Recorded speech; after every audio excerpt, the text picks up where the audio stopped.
5 കഥാനായകന്മാരുള്ള നമ്മുടെ ഈ കഥ തുടങ്ങുന്നത് ഈ അനാഥാലയത്തിൽ നിന്നാണ്. ഓർമ്മ വച്ച നാൾ മുതൽ ഒരുമിച്ച് വളർന്ന ഇവർ 18 വയസ്സായപ്പോൾ അനാഥാലയം വിടണമെന്നും സ്വന്തം കാലിൽ നിൽക്കണമെന്നും തീരുമാനിച്ചു. ഇവരുടെ ഈ സ്വഭാവദൂഷ്യം കൊണ്ടാവണം വലിയ പഠിപ്പൊന്നും ഇവരെ കൊണ്ട് നേടാനായില്ല. ഇതറിഞ്ഞ അനാഥാലയത്തിലെ പീറ്റർ അച്ഛൻ തനിക്കറിയാവുന്ന ഒരു തോട്ടത്തിൽ ഇവർക്ക് ജോലി ഏർപ്പെടുത്തി കൊടുത്തു. എന്നാൽ ഇത്തരത്തിലുള്ള ജോലികളൊന്നും തങ്ങളെപ്പോലുള്ളവർക്ക് പറഞ്ഞിട്ടുള്ളതല്ല എന്നും പറഞ്ഞുകൊണ്ട് ഇവർ അച്ഛൻ തന്ന ജോലിയും തള്ളിക്കളഞ്ഞ് അനാഥാലയം വിട്ടു. ഇവരുടെ ഈ സ്വഭാവ സവിശേഷതകൾ കൊണ്ടാവണം 2 മാസം കഴിഞ്ഞപ്പോൾ തന്നെ ഇവർക്ക് അനാഥാലയത്തിലേക്ക് തിരിച്ചു വരേണ്ടി വന്നത്. അവരുടെ ജീവിതത്തിൽ ഈ 2 മാസം കൊണ്ടുണ്ടായ കാര്യങ്ങളാണ് ഈ കഥയിൽ കാണിക്കുന്നത്.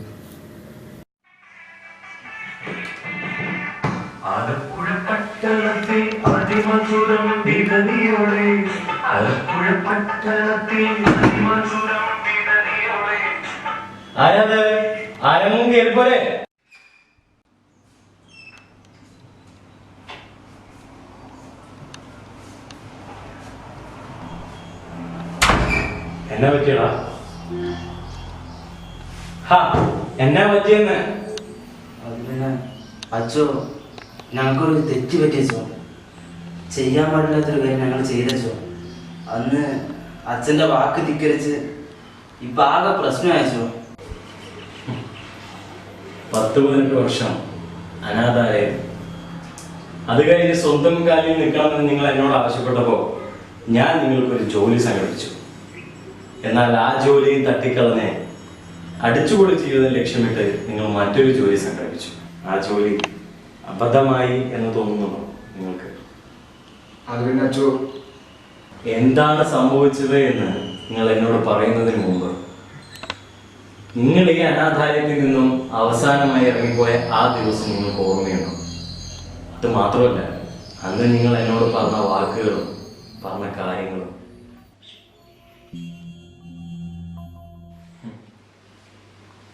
അപ്പൊ നിങ്ങൾ ഇന്ന് ഇവിടെ നിന്ന് ഇറങ്ങുകയാണല്ലേ?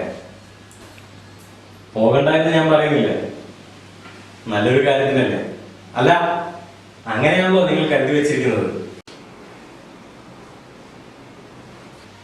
അല്ല, ഞാൻ ആ തോട്ടത്തിലെ ജോലി ശരിയാക്കിയതാണല്ലോ, നിങ്ങളെന്താ പിന്നെ വേണ്ടെന്ന് വെച്ചേ? അയ്യോ, അതൊന്നും ശരിയാവില്ല അച്ഛോ. ഞങ്ങൾക്ക് വേണ്ടത് ഒരു അടിച്ചുപൊളി ജീവിതമാണ്, അല്ലാതെ ചുമ്മാ അങ്ങനെ. അല്ല, ഞാൻ നിർബന്ധിക്കുന്നില്ല. നിങ്ങൾ വേറെ എന്തോ കണ്ടുവച്ചിട്ടുണ്ട്, അതാണ് സത്യം. അയ്യോ, അങ്ങനെയൊന്നുമില്ല അച്ഛോ.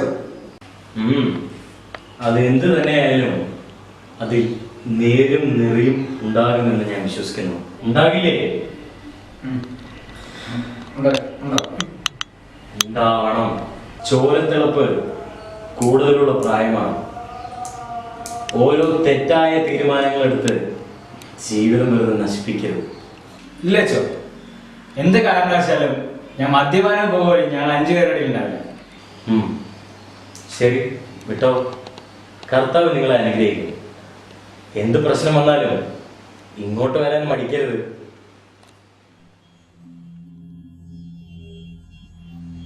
ഇതുവരെയുള്ള കാര്യങ്ങൾ നമ്മൾ 2 കൂട്ടർക്കും വ്യക്തമാണ്.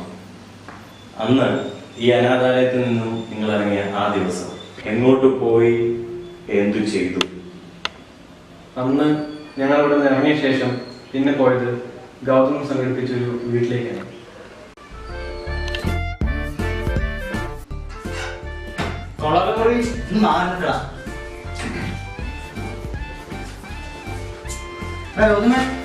അടിപൊളി, നിങ്ങളാണ് ഇങ്ങനെ ഒരു ഉപയോഗിച്ചത്? അതൊക്കെ പറയാം. നിങ്ങൾ ആദ്യം ബാഗൊക്കെ ഒന്ന് വെച്ച് ഡ്രസ്സൊക്കെ ഒന്ന് മാറി ഒന്ന് സെറ്റിലാവും.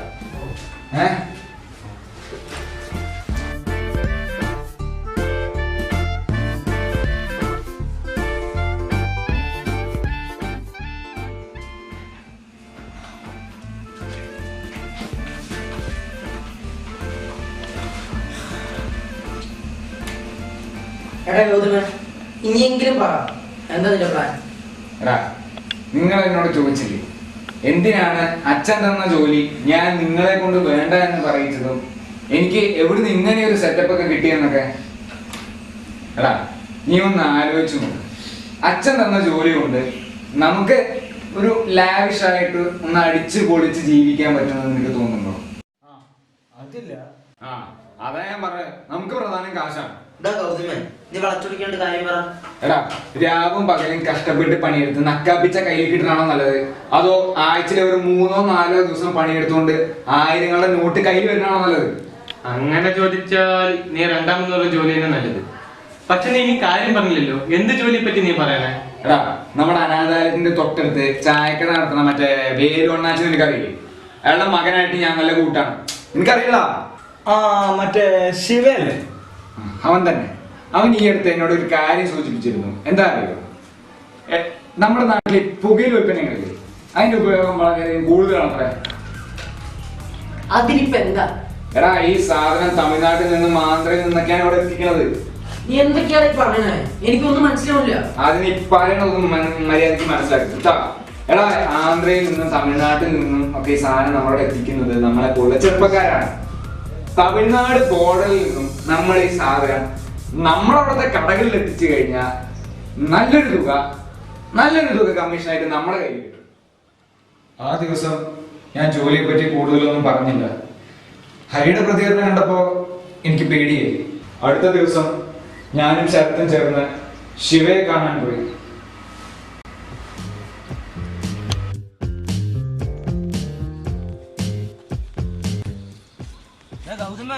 കൊറേ നേരം നടക്കാൻ തുടങ്ങിട്ട് നീ എങ്ങോട്ടാ പോണേ? എടാ, ഇവിടെയാണ് നമ്മുടെ ശിവയുടെ വീട്. അവൻ ഇങ്ങോട്ട് വരാനാണ് പറഞ്ഞത്. എന്റെ പേരെന്താ പറഞ്ഞ? ശിവ. കഷ്ടം, ദൈവത്തിന്റെ പേരും വെച്ച് ശിവ ശിവ.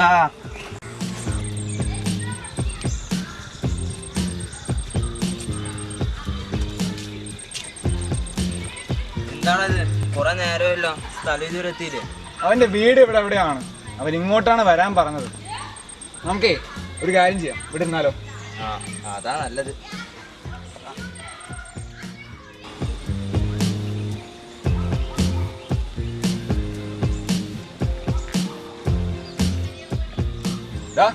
അവനെത്തി. ഇതാണോ നീ പറഞ്ഞ ശിവ? ആ, ഇതാണ് ഞാൻ പറഞ്ഞ ശിവ.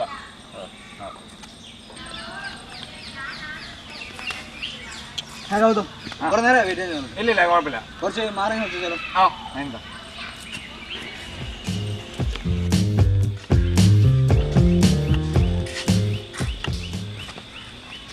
ഗൗതമിനോട് ഞാൻ അന്ന് പറഞ്ഞിട്ടുണ്ടായിരുന്നില്ലേ, നമ്മുടെ നാട്ടിൽ പുകയില ഉൽപ്പന്നങ്ങളുടെ ഉപയോഗമൊക്കെ വളരെ കൂടുതലാണെന്ന്. അതുകൊണ്ട് തന്നെ അത് നല്ലൊരു ബിസിനസ്സാണ്. നമ്മുടെ നാട്ടിലേക്ക് ഈ സാധനം വരുന്നത് പ്രൈവറ്റ് വണ്ടികളിലാണ്. അവിടെ നിന്നും അത് ഹോട്ടൽ പോലുള്ള കടകളിലേക്ക് വിതരണം ചെയ്യും. അത് കഴിഞ്ഞ് ഡീലേഴ്സ് കോഡ് ഭാഷ ഉപയോഗിച്ച് അവിടെ നിന്ന് സാധനം കൊണ്ടുപോകും. ഡീലേഴ്സോ?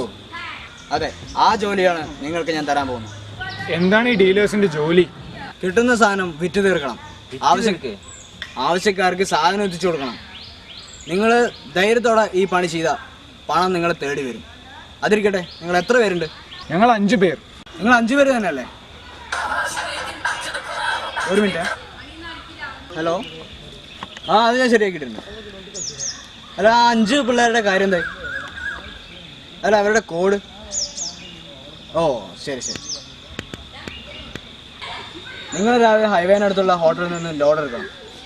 നിങ്ങൾക്കൊരു കോഡ് ഭാഷയുണ്ട്. എന്താ കോഡ്? മാടപ്രാവ്. അപ്പം നിങ്ങൾ കിട്ടും. ശരി. ശിവ പറഞ്ഞ കാര്യങ്ങൾ ഞാൻ ഇവന്മാരെ പറഞ്ഞ് മനസ്സിലാക്കി. പക്ഷേ ഹരി അവൻ വീണ്ടും എതിർത്തു. ഓ, അങ്ങനെ ആയില്ലേ? ആയിക്കോട്ടെ. എടാ, നിങ്ങളുടെ തലയ്ക്കൊക്കെ എന്താ വട്ടാണോ? നിങ്ങൾ എന്തൊക്കെയാണ് ഈ പറയണത്? കഞ്ചാവത്ര. എടാ, ഇതൊന്നും ഒരിക്കലും ശരിയാവില്ല കേട്ടോ. പോലീസോ മറ്റോ അറിഞ്ഞ പിന്നെ ആകെ പ്രശ്നമാവും. ഇവിടെ പൈസ ഇല്ലാക്കാണെങ്കിൽ ലോകത്ത് വേറെ എത്ര മാർഗമുണ്ട്. ഓ, ഒരുപാട് മാർഗങ്ങളുണ്ട്. എന്നാൽ നീ ഒരു കാര്യം ചെയ്യും, റോഡ് സൈഡിൽ പോയി കുലിക്ക് സർവത്തടിച്ച് കാശ് അടിക്കൂടാ.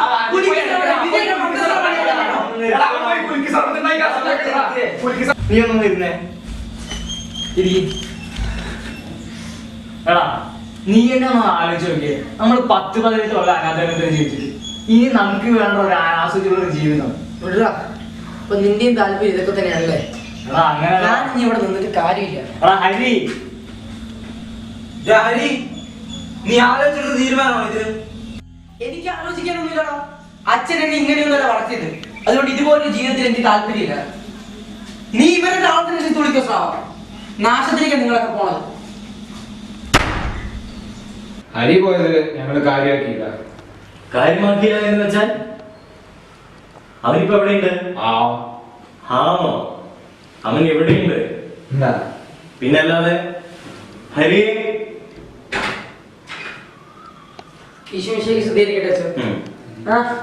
ഇവരൊക്കെ എത്തിയോ? എന്താ ഗൗതമ, ഒരു കുലുക്കി സർബത്ത് എടുക്കട്ടെ? വേണ്ട, കുഴപ്പമില്ല. ബാക്കി പറ. അതിന്റെ അടുത്ത ദിവസം ശിവ പറഞ്ഞ ഹോട്ടലിൽ നിന്നും മാടപ്രാവ് എന്ന കോഡ് ഭാഷ ഉപയോഗിച്ച് ഞങ്ങളുടെ ലോഡ് എടുത്തിട്ട് പോകും. പറഞ്ഞ സ്ഥലങ്ങളിലൊക്കെ സാധനം എത്തിച്ചു. മുഴുവൻ ലോഡും ഞങ്ങൾ വിറ്റ് തീർത്തു. അതേ ദിവസം തന്നെ ജോലി ചെയ്തതിന്റെ കൂലി വാങ്ങിക്കാൻ പോയി. എന്തൊക്കെ പറഞ്ഞാലും ഹരി പോയത് ഭയങ്കര ചെയ്ത്തായില്ലേ? ഫോണന്മാര് പോട്ടാ, അവനില്ലാണ്ട് നമ്മൾ ഇതുവരെയൊക്കെ എത്തിയില്ലേ. ഇനി അവര് നീ പൈസ തരാത്ത പറ്റിക്കോ? നീ പേടിക്കാതിരിക്കടാ, ശിവയില്ലേ, അവൻ ചതിക്കില്ല.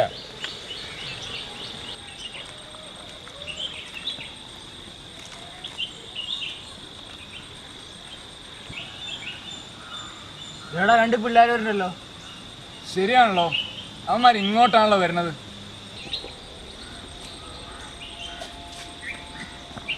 ഗൗതമേട്ടനല്ലേ? ഞാൻ ശ്രീനിഷ്, ഇവിടെ തന്നെയാണ്. ചേട്ടനെന്തേ? ചേട്ടനൊരു വർക്കിന് വരിക. ഇത് തരാൻ പറഞ്ഞു. ഇത് ചേട്ടന്റെ ഫ്രണ്ടാ സിദ്ധാർത്ഥ്. ഞാൻ പറഞ്ഞില്ലടാ ശിവ നമ്മളെ ചതിക്കില്ലാന്ന്. ഇത് കണ്ട 1000ന്റെ നോട്ടാണ് കയ്യില്. നമ്മൾക്ക് ഈ പൈസ വെച്ച് അടിച്ച് പൊളിക്കണം. പിന്നല്ലേ കാശ് കിട്ടിയപ്പോ ഒരു ആവേശമായി. വെറും ലോക്കൽ ഡീലേഴ്സ് ആയിരുന്നു ഞങ്ങൾ ഹൈ ക്ലാസ് ഡീലേഴ്സ് ഒക്കെ ആയിട്ട് നല്ല ബന്ധമായി. മാടപ്രാവ് എന്ന ഒരു കോഡ് പിന്നീട് ഞങ്ങളുടെ ടീമിന്റെ പേരായി. കഞ്ചാവ്, ഹാൻസ്, ബോംബെ, മയക്കുമരുന്ന് അതുപോലത്തുള്ള സാധനങ്ങളെല്ലാം ഞങ്ങൾ വിദഗ്ധമായി കൈകാര്യം ചെയ്തു തുടങ്ങി. ശിവ പറഞ്ഞ പോലെ പണം ഞങ്ങളെ തേടി വന്നു. പക്ഷേ പെട്ടെന്നൊരു സുപ്രഭാതത്തിൽ കൂട്ടത്തിൽ ആർക്കും ഒരാൾക്കുണ്ടായ ഒരു ബോധോദയമായിരുന്നു. മാർഗമല്ല, ലക്ഷ്യമാണ് പ്രധാനം എന്ന ചിന്താഗതി. അങ്ങനെ കഞ്ചാവ് ഇടപാട് നിർത്തി അതിൽ നിന്ന് കിട്ടിയ ലാഭം വെച്ച് മാന്യമായിട്ട് ഒരു തൊഴിൽ ചെയ്ത് ജീവിക്കാൻ തീരുമാനിച്ചു. അങ്ങനെ എന്തായിരിക്കണം ആ ജോലി എന്ന് തീരുമാനിക്കുന്ന ദിവസം. എടാ, അപ്പൊ നമ്മൾ ഈ കഞ്ചാവ് നിർത്താൻ തീരുമാനിച്ചല്ലേ? എന്റെ അഭിപ്രായം പറയുകയാണെങ്കിൽ നമുക്ക് ഈ ബിസിനസ് തന്നെ മതിയായിരുന്നു. അത്യാവശ്യം ആൾക്കാരായിട്ട് ഇടപാടുണ്ടായിരുന്നു, അത്യാവശ്യം പൈസയും കിട്ടുന്നുണ്ടായിരുന്നു. പക്ഷെ ഈ 2 ഊളുകൾ സമ്മതിക്കുന്നില്ല, അതാണ് പ്രശ്നം. ഇല്ലടാ, സമ്മതിക്കില്ല. കാര്യം കയ്യിൽ അത്യാവശ്യം പൈസ കിട്ടുന്നുണ്ടെങ്കിലും കുറച്ച് ആൾക്കാരായിട്ട് ഇടപാടുണ്ടെങ്കിലും ഒരു പ്രശ്നം വരുമ്പോൾ ഇവരാരെങ്കിലും കൂടെ നിൽക്കോ? എടാ, അപ്പൊ അത് വിട്. ഇനി നമ്മൾ എന്ത് ബിസിനസ് ചെയ്യും? നമ്മൾക്കൊരു ബാർബർ ഷോപ്പ് തുടങ്ങിയല്ലോ. ഒന്ന് പോടാങ്ങള്, നമുക്കൊരു ജ്യൂസ് കടയാലോ? ഈ ജ്യൂസ് പറഞ്ഞ സംഭവമില്ലേ, ഈ വേനൽക്കാലത്ത് മാത്രമേ കച്ചവടമുള്ളൂ. നമുക്ക് ഒരു ഹോട്ടൽ തുടങ്ങാം. അതാകുമ്പോ അല്ലേ നന്നായിരിക്കും. എടാ, പക്ഷെ ഒരു ഹോട്ടൽ തുടങ്ങാനുള്ള പൈസ നമ്മളെ ഉണ്ടാവോ? അത് ശരിയാണ്, ഹോട്ടൽ തുടങ്ങാനുള്ള പൈസ ഒന്നും നമ്മുടെ അടുത്ത് ഉണ്ടാവില്ല. എടാ, ഒരു മിനിറ്റ് കേട്ടാ. ഹലോ. അപ്പോ ഹോട്ടലിൽ വെച്ചില്ല അല്ലേ? അതേടാ, ഹോട്ടലൊന്നും നമ്മൾ കൂട്ടിയിട്ടില്ല. പറ്റും, നമ്മളെ കൊണ്ടൊരു ഹോട്ടൽ തുടങ്ങാൻ പറ്റും. ആരൊക്കെ വിളിച്ചത്? എന്നെ ഇപ്പൊ വിളിച്ചത് ബാംഗ്ലൂരിൽ നിന്ന് ഒരു അലക്സ് ആണ്. ഈ അലക്സ് എന്ന് പറയുന്ന ഒരു കള്ളക്കടത്തുകാരൻ. അവൻ നമ്മുടെ കേരളത്തിലേക്ക് കുറച്ച് കൊക്കൈൻ അയക്കുന്നുണ്ട്. ഈ കഞ്ചാവ്, ബോംബെ, ഹാൻസ് അതുപോലത്തുള്ള ആപ്പോപ്പ സാധനമല്ല, ഇത് കൊക്കൈനാണ്. ഇത് കിട്ടാതെ വെറു പിടിച്ച് നടക്കുന്ന കുറെ എണ്ണം ഉണ്ട് നമ്മുടെ നാട്ടില്. അപ്പൊ നീ പറഞ്ഞിട്ടത് ഈ വരെമാർക്ക് നമ്മൾ വേണം സാധനം വെച്ചു കൊടുക്കാൻ.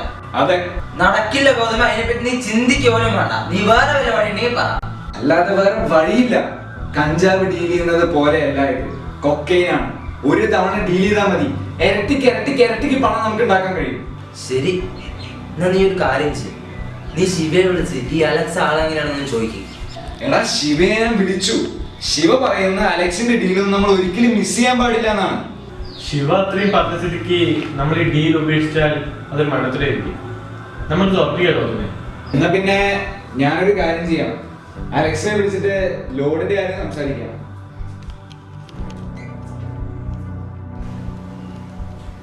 അലക്സിന്റെ ലോഡ് കൊക്കെയും ഞങ്ങൾ എടുത്തിട്ട് വന്ന് സുരക്ഷിതമായ ഒരു സ്ഥലത്ത് വെച്ചു. അത് വിറ്റ് തീർക്കാൻ 7 ദിവസം സമയം തന്നു. അലക്സിന്റെ ഡീല് ഞങ്ങൾ ചെയ്യാൻ തീരുമാനിച്ചതോടെ നാട്ടിൽ ശത്രുക്കൾ കൂടി. ഒരുപാട് പേര് മാടപ്രാവിനെതിരെ തിരിഞ്ഞു. പല ഡീലേഴ്സും വന്ന് ഭീഷണിപ്പെടുത്തി. അവരൊക്കെ ഞങ്ങൾ പറഞ്ഞൊതുക്കി. പക്ഷെ അതിന്റെ അടുത്ത ദിവസം മുതൽ പതിലും വിപരീതമായി പ്രശ്നങ്ങൾ തുടങ്ങി. ഗൗതമ്മേ, കൊക്കേൻ വീട്ടിൽ വെച്ചിരിക്കണ അത്ര സേഫാണോ? എടാ അതിനെന്താ, വിറ്റ് തീർക്കാൻ 7 ദിവസം സമയമില്ലേ? എടാ ശിവയാണല്ലോ. ശിവയോ? ശിവയോ? ഹലോ ശിവ. നീ ഇപ്പൊ പുതിയ വല്ല ഡീലിറ്റി ഉണ്ടാവും. അങ്ങനെയാണെങ്കിൽ അവൻ എന്നെയല്ല ആദ്യം വിളിക്കണ്ടേ? ഡാ ഗൗതമേ, നമ്മൾക്ക് ഈ കഞ്ചാവിന്റെ കൊക്കേന്റെ ഒരു സുഖം അറിയണ്ടാ. ഏയ് അത് വേണ്ട. നീ ഓർക്കുന്നുണ്ടോ നമുക്ക് അച്ഛന് കൊടുത്തിട്ടുള്ള വാക്ക്? നമ്മൾ ആ 4 പേർക്കിടയിൽ മദ്യപാനം പുകയിൽ ഒരു കാരണവശാലും ഉണ്ടാവില്ല. എന്താടാ? ഏയ് ഒന്നുമില്ല. പോലീസുകാർക്ക് എന്താ ഇൻഫർമേഷൻ കിട്ടിയത്ര? അയ്യോ ഇല്ല, കുഴപ്പമൊന്നുമില്ല. കയ്യിൽ കൊക്കേനല്ലേ, ഒരു ജാഗ്രത അത്രയാണ്. എടാ സമയം 1:30. ഞാൻ എന്തെങ്കിലും കഴിക്കാൻ പോയി കാണിച്ചു തരാം. ആ നീ വിട്ടോ. ആടാ പിന്നെ പോലീസുകാർ വിളിച്ച് ഞങ്ങളെ ഒറ്റ കൊടുക്കല്ലേട്ടാ. ഓടേ. ഭക്ഷണം വാങ്ങാൻ പോയതിന് പിന്നീട് ഞങ്ങൾ കണ്ടില്ല. അവനെ പോലീസ് വിളിച്ചതാണ് ഞങ്ങൾ വിചാരിച്ചത്. പോലീസിനെ പേടിച്ച് ഞങ്ങളും പുറത്തിറങ്ങിയില്ല. പക്ഷേ പിന്നീട് ഞങ്ങളുടെ പണവും അലക്സിന്റെ ലോഡും കാണാതായപ്പോഴാണ് മനസ്സിലായത് അവനെ പോലീസ് പിടിച്ചിട്ടില്ല. ഇനിയിപ്പോ എന്ത് ചെയ്യും? എന്തെങ്കിലും മാർഗം പറയാം. പന്നി നമ്മളെ ചതിച്ചടാ. അതിപ്പോ ഞങ്ങൾക്ക് മനസ്സിലായി. അവനെ കണ്ടുപിടിക്കാൻ വല്ല വഴിവരാടാ. പോലീസ് ആയിരിക്കും. കരിനാക്ക് വളച്ചോറെന്ന് പറയാതെ ശ്രാവ ഒന്ന് നോക്കണം. ഞാൻ പോലെ ഓ ഒരു പേടി തൂറന്മാര്.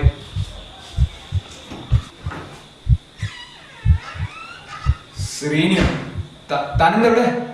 ആ ചേട്ടന്മാരുടെ കൂടെയുള്ള മറ്റൊരു ചേട്ടനില്ലേ? ആര്? ആദിത്തോ? ആ ചേട്ടൻ ഞാൻ റെയിൽവേ സ്റ്റേഷന് താഴെയുള്ള കോളനിയിൽ വെച്ച് കണ്ടു.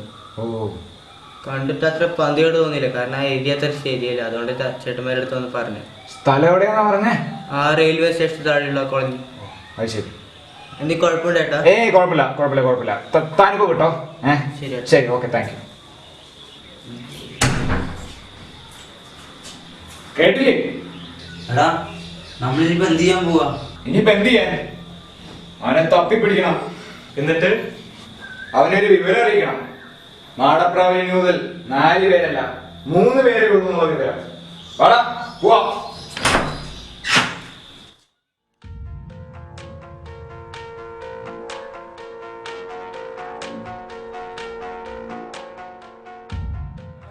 ഇവിടെ ആ പയ്യനില്ലേ ശ്രീനി, അവൻ പറഞ്ഞ അനുസരിച്ച് അവൻ ഈ പരിസര പ്രദേശത്ത് എവിടെയെങ്കിലൊക്കെ ഉണ്ടാവും. ഒരു കാര്യം ചെയ്യും, ശ്രാവൺ അതുവഴി പോ, ഞാനും നമുക്ക് 2 കൂടി ആ വഴി പോവാം. കേട്ടോട്ടാ, അവൻ ഇവിടെ എവിടെയെങ്കിലൊക്കെ ഉണ്ടാവും.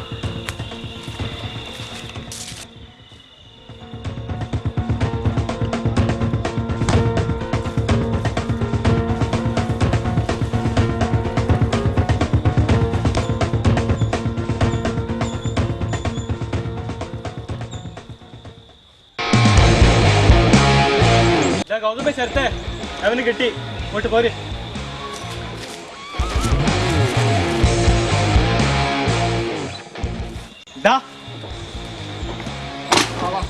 നീ ഞങ്ങൾ ചത്തിട്ട് ഇവിടെ ഇരിക്കണല്ലേ?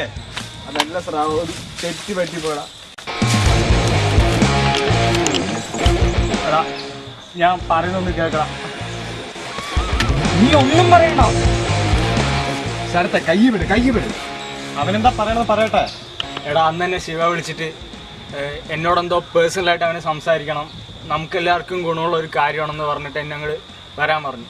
പിന്നെ നിങ്ങളോട് ആരും ഒന്നും പറയണ്ട, എന്തെങ്കിലും കള്ളം പറഞ്ഞിട്ട് വെളിയിലേക്ക് ഇറങ്ങാൻ പറഞ്ഞു. അപ്പോൾ ഞാൻ അവനെ കാണാൻ വേണ്ടി വെളിയിലേക്ക് പോയി. ശിവ എന്താണ് വിളിപ്പിച്ചേ? ഇവനെ എനിക്കറിയാലോ, എൻ്റെ ഫ്രണ്ട് സിദ്ധാർത്ഥ്. ഓ ഹായ്. ഇവൻ എന്നോട് എന്തോ പറയണം വേണ്ട, ഞാൻ തന്നെ വിളിച്ചു. എന്താ കാര്യം? ഒട്ടും മുളച്ചു കിട്ടുന്നില്ല. ഡീലിലേക്ക് കടക്കാം. ഡീലോ? എന്ത് ഡീൽ? അലക്സിന്റെ ലോഡ് കൊക്കെയിൻ അതിപ്പോ നിങ്ങളുടെ കയ്യിലാണ്. അലക്സിന്റെ കച്ചവടം ശരിക്കും ഞങ്ങൾക്ക് കിട്ടേണ്ടതായിരുന്നു. അലക്സിന്റെ മാത്രമല്ല, ഇതിനു മുമ്പ് നിങ്ങൾ ചെയ്ത എല്ലാ ഡീലുകളും. വളച്ചു കിട്ടുന്നില്ല എന്ന് പറഞ്ഞിട്ട്? ഓ ഐ എം സോറി. അലക്സിന്റെ ലോഡ് കൊക്കെയിനും പിന്നെ പണവും അത് ഞങ്ങൾക്ക് വേണം. വെറുതെ ഒന്നും വേണ്ട. ലോഡ് മറിച്ച് വീട്ടിൽ കിട്ടുന്നതിന്റെ 40% ആദ്യത്തിന് വരും. അപ്പോ ഞാൻ എൻ്റെ കൂട്ടുകാരെ ചതിക്കണം അല്ലേ? അപ്പോ ശരി.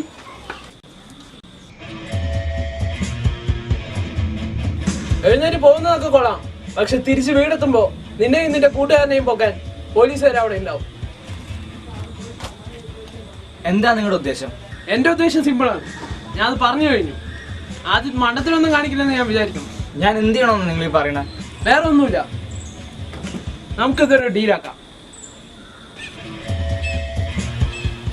ശിവയും സിദ്ധാർത്ഥും പറഞ്ഞ പോലെ ഞാൻ ലോഡ് അവർക്ക് കൈമാറി. 2 ദിവസത്തിനുള്ളിൽ ഞങ്ങൾ ലോഡ് മറിച്ചു വിറ്റു.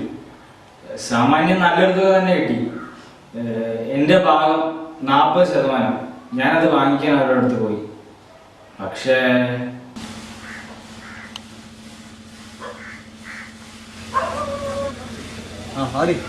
ശിവ, സിദ്ധാർത്ഥ്, അപ്പൊ എങ്ങനെ പൈസയുടെ കാര്യങ്ങളൊക്കെ ഓക്കെ അല്ലേ? പക്ഷേ അതിലൊരു ചെറിയ പ്രശ്നമുണ്ടല്ലോ. അതിന്റെ എന്ത് പ്രശ്നം? ഇന്ന് നീ നിന്റെ സുഹൃത്തുക്കളെ ചതിച്ച പോലെ നാളെ ഞങ്ങളെ ചതിക്കില്ലാന്ന് എന്താ ഉറപ്പ്? അത് ശരിയാണല്ലോ. നീ എന്താണ് കരുതിയത്? നീ ഞങ്ങളെ അങ്ങ് സഹായിച്ചെന്ന് കരുതി ഞങ്ങളുടെ കൂടെ കൂട്ടി അങ്ങ് ഉണ്ടാക്കുമെന്ന്? നീ വെറും ഒരു പൊട്ടനാണ്. ചെയ്യുന്ന പണി കള്ളത്തരമാണെങ്കിലും അതിനൊരു സത്യം ഉണ്ടെന്നാ പറയാനുള്ളത്. പക്ഷെ അത് തെറ്റാണ്. ആദ്യം കള്ളത്തരത്തിന് എന്ത് കള്ളത്തരം മാത്രമേ ഉള്ളൂ. അപ്പൊ ശരി, ചെയ്തു തന്ന എല്ലാ ഉപകാരങ്ങൾക്കും നന്ദി. നീ ദേഷ്യപ്പെടാതെ കൈയെടുക്ക്. വാ ശിവ. അവന്മാരിപ്പോ എവിടെയുണ്ട്? അറിയില്ല, എന്നെ അന്ന് അവിടെ തള്ളിയിട്ടിട്ട് എവിടേക്കോ പോയതാണ്. അവന്മാരെവിടെയാണെങ്കിലും കണ്ടുപിടിക്കണം. നമ്മൾ അധ്വാനിച്ചുണ്ടാക്കിയ പണം കൊണ്ടാണ് അവന്മാർ പോയിരിക്കണത്. പിന്നെ അലക്സിന്റെ ലോഡും. നമുക്കൊരു കാര്യം ചെയ്യാം, ബാക്കി റൂമിൽ പോയിട്ട് പ്ലാൻ ചെയ്യാം. ആയിത്തെ വാ. നമ്മളെ ചതിച്ചവനെ കൂടെ കൂട്ടണമെന്നാണ് നീ പറയണേ? എടാ, അല്ലാതെ വേറെ നിവൃത്തിയില്ല. അവന്റെ സ്ഥാനത്ത് നീയാണെങ്കിൽ ഇവനാണെങ്കിൽ ഞാനാണെങ്കിൽ ഇതൊക്കെ തന്നെ ചെയ്യുള്ളൂ. അത് നീ മനസ്സിലാക്ക്. വാ പോവാ പോവാ.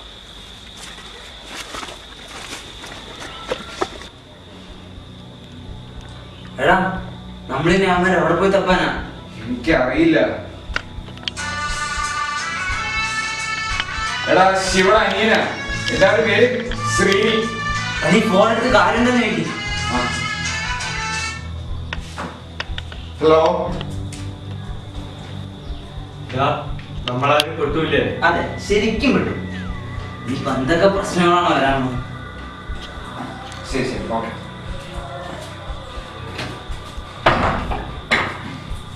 പ്രശ്നങ്ങൾ നീ കൂടുക. ആ ശിവൻ പിന്നെ മറ്റൊന്നില്ല, അവിടെ കൂടെ വരുത്തൻ സിദ്ധാർത്ഥ്. അവരെ 2 പേരും തമിഴ്നാട് പോലീസ് പിടിച്ചു. അലക്സിന്റെ ലോഡും പോയി, നമ്മുടെ പൈസയും പോയി. ഇനി അലക്സിനോട് എന്ത് പറയും? അയാള് മറ്റൊരു അറിഞ്ഞാ പിന്നെ തീർന്നു, ജീവിച്ചിരുന്നിട്ട് കാര്യമില്ല. എടാ, ഇനിയിപ്പോ നമ്മൾ എവിടേക്ക് പോകും? എന്ത് ചെയ്യും? ഇനിയിപ്പോ ഒറ്റ വഴിയുള്ളൂ, നമുക്ക് അച്ഛൻ്റെ അടുത്തേക്ക് പോവാം. അയ്യോ, അത് വേണോ? മിണ്ടിപ്പോ നീ കാരണമാണ് ഇത്ര പ്രശ്നമൊക്കെ ഉണ്ടായത്. എല്ലാരും ബാഗ് ആക്കിയതോ, നമുക്ക് അച്ഛൻ്റെ അടുത്തേക്ക് പോവാം. അച്ഛനൊരു വഴിയാണെന്നിരിക്കില്ല. അങ്ങനെ ഞങ്ങൾ അവിടെ എത്തി. പക്ഷെ ഒക്കെ പോയച്ചോ, ഞങ്ങൾ കഷ്ടപ്പെട്ട് സമ്പാദിച്ച പണം ബാംഗ്ലൂരിലെ ഞങ്ങളെ കുറെ വിളിച്ചു വരുത്തി. ശ്രാവണിപ്പോ സമ്പാദ്യത്തെ കുറിച്ച് പറഞ്ഞു. സമ്പാദ്യം 2 തരത്തിലാണ്. ഒന്ന് നല്ല രീതിയിലുള്ള സമ്പാദ്യം, മറ്റൊന്ന് തെറ്റായ രീതിയിലുള്ള സമ്പാദ്യം. നല്ല രീതിയിലുള്ള സമ്പാദ്യത്തിന് ഒരു നിലനിൽപ്പുണ്ട്, തെറ്റായ രീതിയിലുള്ള സമ്പാദ്യത്തിന് ഒരു നിലനിൽപ്പില്ല. അതിനൊരു ഉദാഹരണമാണ് നിങ്ങളുടെ മാടപ്രാവിന്റെ സാഹസം. ഹരി എന്നോട് ഏതാണ്ട് കാര്യങ്ങളൊക്കെ പറഞ്ഞു. പക്ഷേ എനിക്കത് നിങ്ങളുടെ വായിൽ നിന്ന് തന്നെ കേൾക്കണമെന്നുണ്ടായിരുന്നു. ശിവ എന്ന വ്യക്തി നിങ്ങളുടെ ജീവിതത്തിൽ വന്നില്ലായിരുന്നുവെങ്കിൽ ആദ്യത്തെ നിങ്ങളെ ചതിക്കില്ലായിരുന്നു. ആദ്യത്തെ നിങ്ങളെ ചതിച്ചില്ലായിരുന്നുവെങ്കിൽ ശിവയ്ക്കും സിദ്ധാർത്ഥിനും പകരം പോലീസിന്റെ വലയിൽ അകപ്പെടുന്നത് നിങ്ങളായിരിക്കും. ഇത് ദൈവം നിങ്ങൾക്ക് തന്ന ഒരു അവസരമാണ്, ഒരു മുന്നറിയിപ്പ്. നിങ്ങൾ ഇതിൽ നിന്ന് പഠിക്കും. കാരണം നിങ്ങൾ എൻ്റെ മക്കളാണ്. ഇനി എന്താണാവോ അടുത്ത പരിപാടി? തോട്ടത്തിലെ ജോലി അവിടെ തന്നെയുണ്ട്. അത് സ്വീകരിക്കുന്നുവോ അതോ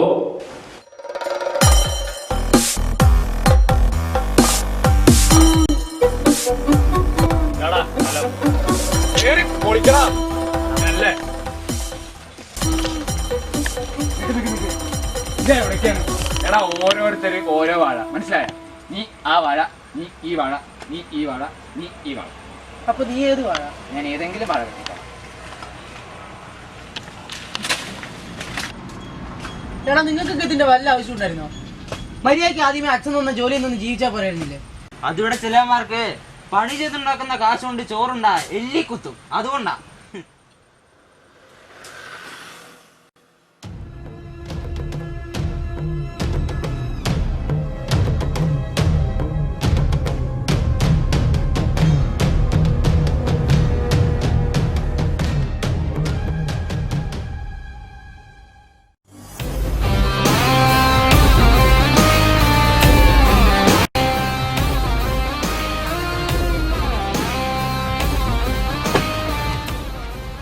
ഗൗതം,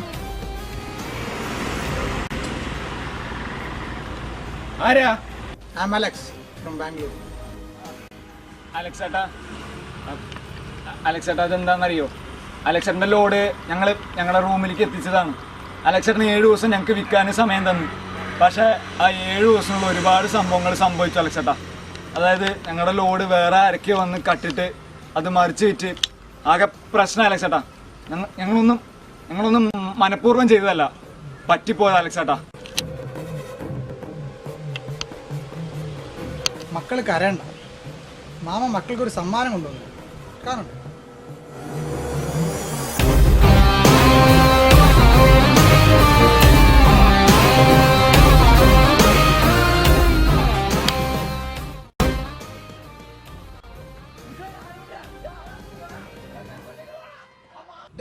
നിക്കടാ അവിടെ.